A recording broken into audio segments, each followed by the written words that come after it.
Hello दोस्तों, serial सुमन इंदौरी की बात करें तो दोस्तों यहाँ पर तो सुमन वापस लौटने वाली है और देविका कृतिका को सबक सिखाने वाली है। जी हाँ दोस्तों, सीरियल में आगे धमाकेदार ट्विस्ट मिलने वाला है कि सुमन बदला लेने के लिए वापस लौटती है। फिर ऐसा होता है कि तीर्थ को सब सच पता चल जाने वाला है कि सुमन वापस लौटी है।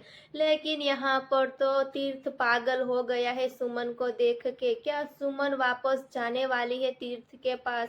लेकिन यहाँ पर तो देविका और कृतिका का प्लान ऐसा है कि सुमन को फंसाने के लिए और सुमन को वापस मोकलने वाली है। लेकिन दोस्तों यहाँ पर ऐसा होने देने वाली नहीं सुमन, और ऐसा हो जाने वाला है कि सुमन यहाँ पर देविका और कृतिका को दोनों को नौकर बन के रखने वाली है अपने घर। जी हाँ दोस्तों, सीरियल में आगे शो में धमाकेदार ट्विस्ट भी मिलने वाला है। आप हमें कमेंट करके जरूर बताना।